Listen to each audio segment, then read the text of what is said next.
Hi friends, வணக்கம். இந்த வீடியோவில் வந்து சண்டே ஸ்பெஷலாக ஒரு மட்டன் மசாலா எப்படி செய்யலாம் அப்படிங்கிறத உங்கள் கூட ஷேர் பண்ணிக்க போகிறேன். அதுக்கு வந்து கொஞ்சம் மட்டன் எடுத்து க்ளீன் பண்ணி வச்சுருக்கேன். இப்போ இதில் வந்து நம்ம கொஞ்சம் மசாலாலாம் போட்டு ஊற வைக்க போகிறோம். ஊற வச்சோன்னா தான் இந்த மட்டன் வந்து கிரேவி வைக்கும்போது நல்லா டேஸ்டியாக இருக்கும். அதனால் ஃபஸ்ட்டு அந்த ப்ராசஸை பார்த்துடலாம். ஒரு ஸ்பூன் அளவுக்கு கரம் மசாலா பவுடர், அப்புறம் ஒரு 1.5 ஸ்பூன் அளவுக்கு மிளகாய்த்தூள், 1 ஸ்பூன் அளவுக்கு நம்ம ஜீரகப்பொடி சேர்த்துக்கலாம்.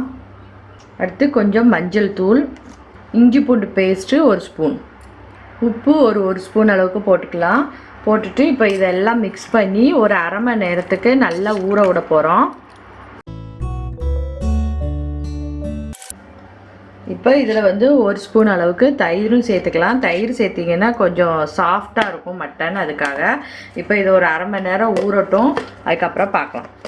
இப்போ அடுத்து வந்து ஒரு கடாயில் வந்து கொஞ்சமாக ஒரு எண்ணெய் விட்டுக்கோங்க. எண்ணெய் விட்டுட்டு 1 கப் அளவுக்கு சின்ன வெங்காயம் எடுத்துருக்கேன். இந்த சின்ன வெங்காயத்தை ஃபஸ்ட்டு நல்லா வதக்கிடணும்.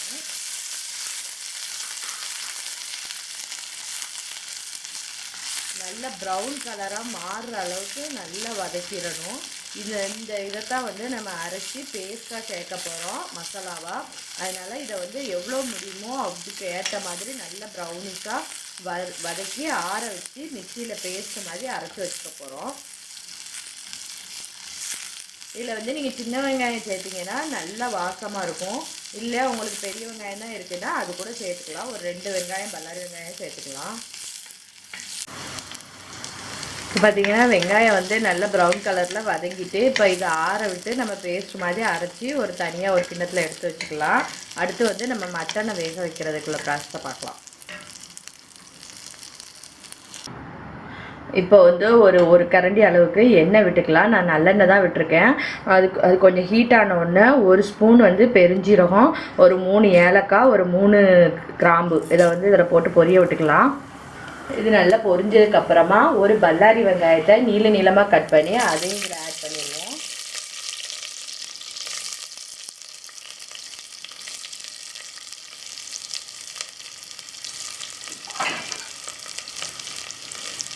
இப்போ இந்த வெங்காயம் வந்து நல்ல ப்ரௌன் கலரில் வதங்கணும். இந்த கிரேவிக்கு டேஸ்ட் கொடுக்குறதே வந்து நம்ம வெங்காயம் இதெல்லாம் வதக்குறதுல தான் இருக்குது. அதனால் கொஞ்சம் அரைகுறையாக வேக விட்டுறாமல் நல்லா ப்ரௌன் கலர் ஆகிற வரைக்கும் நல்லா வதக்கி விடணும். இப்போ வந்து பார்த்திங்கன்னா வெங்காயம் வந்து நல்ல ப்ரௌன் கலராக வதங்கிட்டு இப்போ நம்ம மட்டன் வந்து ஊற வச்சு வச்சுருக்க மட்டனை இதில் ஆட் பண்ணிடலாம்.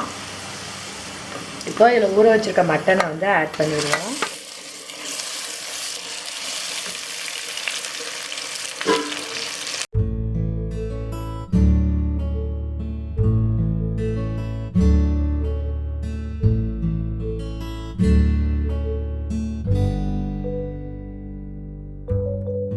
இப்போ இது கொஞ்சம் நல்லா வதங்கி லைட்டாக வந்து கலர் மாற ஆரம்பிச்சிருக்கு. இப்போ இந்த நேரத்தில் நம்ம அரைச்சி வச்சுருக்க வெங்காய பேஸ்ட்டை வந்து இதில் ஆட் பண்ணிக்கலாம்.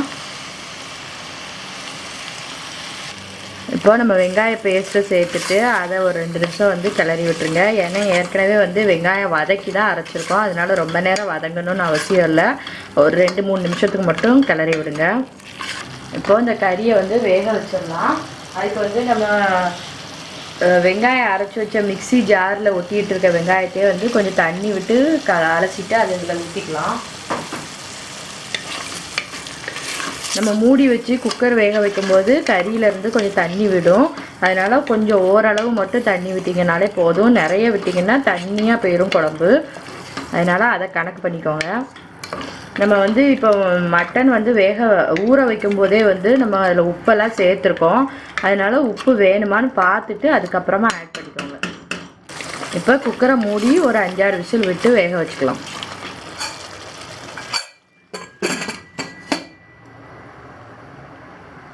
இப்போ நம்ம குக்கரை ஓப்பன் பண்ணி பார்த்துடலாம். நல்லா சூப்பராக வந்து கறியெல்லாம் நல்லா வெந்துடுச்சு. இப்போ அடுத்து வந்து என்ன செய்யலாங்கிறத பார்க்கலாம்.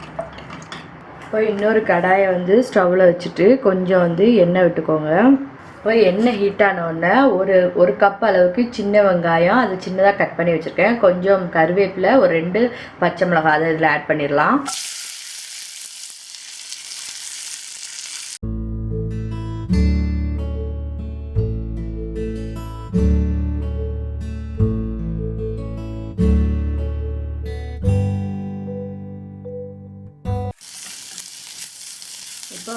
இப்போ இந்த வெங்காயம் ரொம்ப வதங்கணும்னு அவசியம் இல்லை. இப்போ ஓரளவு கண்ணாடி மாதிரி ஆகிருக்கு. இப்போ இதில் ஒரு சின்ன தக்காளி பழத்தை பிடிச்சா கட் பண்ணி அதை இதில் ஆட் பண்ணிடுவோம்.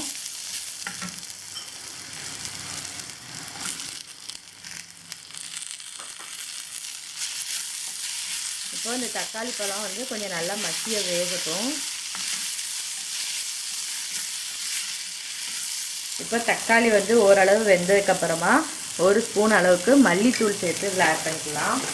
நல்லா அந்த தக்காளியோட கொஞ்சம் அந்த பச்சை வாசனை போகிற அளவுக்கு கொஞ்சம் வதக்கி விட்டுட்டு நம்ம வேக வச்சுருக்க மட்டனை இதில் ஆட் பண்ணிடுவோம். இப்போ மட்டனை இதில் ஆட் பண்ணிடுவோம். இப்போ இதை நல்லா வெங்காயத்தோடு நல்லா வதக்கி விட்டுருவோம். இப்போ எல்லாம் சேர்த்ததுக்கப்புறமா லாஸ்ட் ஒரு 2-3 முந்திரி பருப்பை இது மாதிரி பேஸ்ட் மாதிரி அரைச்சி இதில் ஆட் பண்ணிக்கோங்க. டேஸ்ட் நல்லாயிருக்கும், கொஞ்சம் திக்காகவும் இருக்கும் கிரேவி, அதுக்காக. இப்போ இது கொஞ்சம் திக்காகிற வரைக்கும் இருக்கட்டும், அவ்வளோதான். அதுக்கப்புறம் ஸ்டவ் ஆஃப் பண்ணிடலாம். ஒரு 1/4 டீஸ்பூன் அளவுக்கு நம்ம பெப்பர் பவுடர் ஆட் பண்ணியிருக்கலாம், அவ்வளோதான். இப்போ மசாலா நல்லா கொதித்து கொஞ்சம் திக்காகட்டும், அதுக்கப்புறம் நம்ம பார்ப்போம். இப்போ சூப்பராக கிரேவி கொதிச்சிருச்சு, நல்லா பச்சை வாசனைலாம் மாறிடுச்சு. இப்போது கொத்தமல்லி இலை தூவி ஸ்டவ் ஆஃப் பண்ணிடலாம்.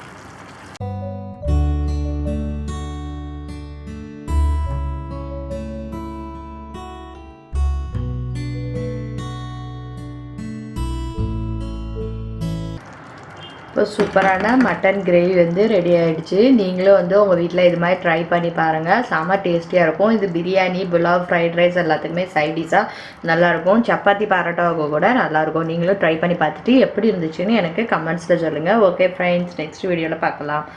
பாய்.